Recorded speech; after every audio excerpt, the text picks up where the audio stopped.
Hello everyone, I am D. Vishwanathan, second BCom studying in KCS Kasnad College of Arts and Science. Okay, நம்ம இந்த video என்ன பார்க்க போகிறோம் பார்த்தீங்கன்னா direct tax ஒரு meaning types and then merits and demerits தான் இந்த video ஃபுல்லாக பார்க்க போகிறோம். ஓகே, ஃபஸ்ட்டு நம்ம டைரக்ட் டேக்ஸோட மீனிங் பார்த்துலாம். டைரக்ட் டேக்ஸ் அப்படி என்ன பார்த்தீங்கன்னா நம்ம நேரடியாக கவர்மெண்ட்டுக்கு பே பண்ணுற டேக்ஸ் அமௌண்ட் தான் நம்ம டைரக்ட் டேக்ஸ்னு சொல்கிறோம். Next direct taxation is levied on income, wealth and profit. நம்ம டைரக்ட் டேக்ஸ் யார்கிட்டலாம் வசூலிப்போம்னு பார்த்தீங்கன்னா income person, wealth person, profit person. நல்லா இன்கம் ஏர்ன் பண்ணுறவங்க நல்லா வசதியாக இருக்கும் நம்ம டைரக்ட் டேக்ஸ் வசூலிப்போம். Direct taxes included income tax, national insurance contribution, capital gains tax, corporation tax. இந்த 4 விதமான டேக்ஸில் இன்க்ளூட் இருக்குது.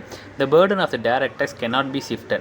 அதுதான் என்னென்னு பார்த்தீங்கன்னா நம்ம டேக்ஸ் யாரும் ஷிஃப்ட் பண்ணக்கூடாது. நம்ம டேக்ஸ் நம்மளே தான் கட்டுற மாதிரி இருக்கணும். Over the last 20 years in the British economy there is been a shift towards indirect taxes. என்ன சொல்கிறாங்க பார்த்தீங்கன்னா 20 வருஷம் முன்னாடியே பிரிட்டிஷ் பீரியடில் இந்த டைரக்ட் டேக்ஸ் அபாலிஷ் பண்ணிட்டு மக்கள் எல்லாருக்கும் இன்டைரக்ட் டேக்ஸஸ் தான் எல்லாருக்கும் தெரிவிச்சிருக்காங்க. செகண்ட் டாபிக் என்ன பார்த்தீங்கன்னா டைப்ஸ் ஆஃப் டைரக்ட் டேக்ஸ். இதில் ஃபஸ்ட் ரீடிங் என்னென்னா இன்கம் டேக்ஸ். இன்கம் டேக்ஸ் அப்படி என்னென்னா it is based on one income, a certain percentage is taken from a worker's salary depending on how much he or she earns. The good thing is that the government is also keen on listing credits and deductions that help lower one's taxabilities. அப்படி என்ன சொல்கிறாங்க பார்த்தீங்கன்னா நம்ம எவ்வளோக்கு சம்பாதிக்கிறோமோ அதுக்கேற்ற மாதிரி tax கட்டணும். இப்போ நீங்கள் அதிகமாக சம்பாதிச்சா அதிகமாக டேக்ஸ் கட்டணும், கம்மியாக சம்பாதிச்சா கம்மியாக டேக்ஸ் கட்டணும். அதுதான் அந்த ஹெட்டிங்கில் சொல்கிறாங்க. Next transfer taxes. The most common form of transfer taxes is the estate tax. Transfer tax இல்லைனா எக்ஸ்டேட் டேக்ஸ் தான். எக்ஸ்டேட் டேக்ஸ் மீன்ஸ் சொத்து tax. Such a tax is levied on the taxable portion of the property of a deceased individual, including trust and financial accounts. இது யார்கிட்ட வசூலிப்பாங்க பார்த்தீங்கன்னா இறந்தவங்களோட சொத்து plus அந்த trust மூலிமா வருது அண்ட் ஃபினான்ஷியல் அக்கௌண்ட்ஸ் மூணுன்னு சொல்கிறாங்க வசூலிக்கிறது. Next a gift tax is also another form wherein a certain amount is collected from people who are transferring properties to another individual. இந்த பாயிண்ட் என்னென்னா நான் ஒருத்தனுக்கு ப்ராப்பர்ட்டி விற்கிறேன்னா நம்மக்கிட்டேருந்து வாங்குகிற அமௌண்ட் தான் நம்ம அவங்களுக்கு தர அமௌண்ட்டு டேக்ஸு. கிஃப்ட் டேக்ஸ்னால் அதுதான். நெக்ஸ்ட்டு என்ன எப்படின்னு பார்த்தீங்கன்னா என்டில்மெண்ட் டேக்ஸ். என்டில்மெண்ட் டேக்ஸ்னால் உரிமை வரி. This type of direct tax is the reason why people enjoy social programs like Medicare, Medicaid and social security. இது என்னென்னு பார்த்தீங்கன்னா இன்சூரன்ஸ் மூலிமா எடுக்கிற அமௌண்ட்டு தான் நம்ம என்டில்மெண்ட் டேக்ஸ் சொல்லலாம். Like Medicare, Medicaid and social security. அந்த மெடிக்கேர் மீன்ஸ் மருந்தகம், ஹாஸ்பிட்டல், இதுக்கெலாம் நம்ம டேக்ஸ் பண்ணுற மாதிரி. And the entitlement tax is collected through payroll deduction and is collectively grouped as a federal insurance contribution act. என்டில்மெண்ட் tax collected payroll டிடக்ஷன்னா நம்ம சேலரியிலேருந்து தனியாக detect பண்ணுவாங்க ஒரு குறிப்பிட்ட அமௌண்ட்டை இன்சூரன்ஸ்க்கு மூலிமா. லைக் இந்த ஹாஸ்பிட்டலுக்கு யூஸ் பண்ணுறது அதுமாரி தனியாக இது பண்ணுறாங்க. அதை தான் நம்ம பேரோல் டிடக்ஷன் சொல்கிறோம். நெக்ஸ்ட் ஹெட்டிங் என்ன பார்த்தீங்கன்னா property tax. Property tax is charge on properties such as land, building and is used for maintaining public services such as police and fire department, schools, library as well as roads. Property tax என்ன meaning பார்த்தீங்கன்னா நம்ம use பண்ணுறது தான் police station, fire department, schools, library இதெல்லாம் நம்ம use பண்ணுறோம்ல, road, அதுக்கெலாம் நம்ம use பண்ணுறதால நம்ம கட்டுற வரி தான் ப்ராப்பர்ட்டி டேக்ஸ் சொல்லுவாங்க. நெக்ஸ்ட் என்ன ஹெட்டிங் பார்த்தீங்கன்னா capital gain tax. This tax is charged when an individual sells assets such as stock, real estate or a business. The tax is computed by determining the difference between acquisition amount and selling amount.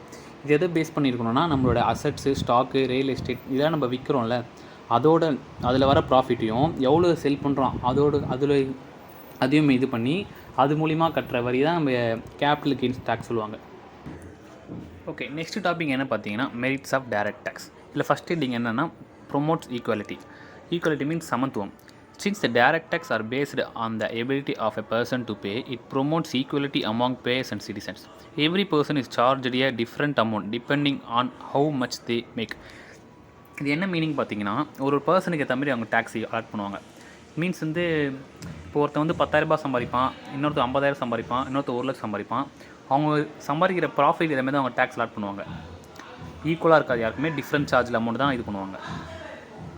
Next heading பார்த்தீங்கன்னா promotes of certainty. The good things about direct tax is that they are determined and made final before they are even paid. In case of income tax the annual tax is same every year as long as the salary does not change. இது என்னென்னு பார்த்தீங்கன்னா, இப்போ starting நம்ம 10,000 சம்பாதிக்கிறோன்னா அதுக்கேற்ற மாதிரி tax போடுவாங்க. இன்னும் 2 வருஷம் கழிச்சு நீங்கள் ஒரு எக்ஸ்ட்ரா ஒரு 10,000 சம்பாதிச்சாலும் உங்களுக்கு சேம் டேக்ஸ் தான் நீங்கள் கட்டுற மாதிரி வரும். எக்ஸ்ட்ரா எதுவும் சேஞ்சஸ்லாம் ஆகாது. ஸோ இதுதான் ப்ரொமோட் சர்டனிட்டி. நெக்ஸ்ட் ஹெட்டிங் என்னென்னு பார்த்தீங்கன்னா, ப்ரொமோட்ஸ் எலாஸ்டிசிட்டி.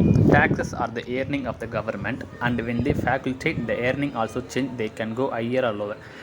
டேக்ஸ் வந்து நம்ம பே பண்ணுறோம், அது வந்து கவர்மெண்ட்டுக்கு வருமானம். அந்த வருமானம் வந்து நிலையாக இருக்காது, ஹையர் ஆர் லோவர், அதிகமாகவும் கம்மியாகவும். அதுதான் அந்த ஹெட்டிங்கில் சொல்கிறாங்க. நெக்ஸ்ட் ஹெட்டிங் என்ன பார்த்தீங்கன்னா, saves time and money. The government does not need to spend on the collection of taxes. Government வந்து நம்மகிட்ட டேக்ஸ் கலெக்ட் பண்ணுறதுக்கு அவங்க டைம் ஸ்பெண்ட் பண்ண வேணாம். Because they already taken right at the source of the income. அவங்க already நம்ம income வந்து ஒரு சோர்ஸ் கொஞ்சம் அமௌண்ட் எடுத்துப்பாங்க. Some companies use automatic payroll deduction system which help save time and money. சில கம்பெனி வந்து ஆட்டோமேட்டிக்காக கவர்மெண்ட்டுக்கு போகிற மாதிரி சிஸ்டம் செலக்ட் பண்ணுறாங்க. ஸோ அதனால் அவங்களுக்கு டைமும் மணியும் சேவ் ஆகுது. Okay, last topic, demerits of direct tax.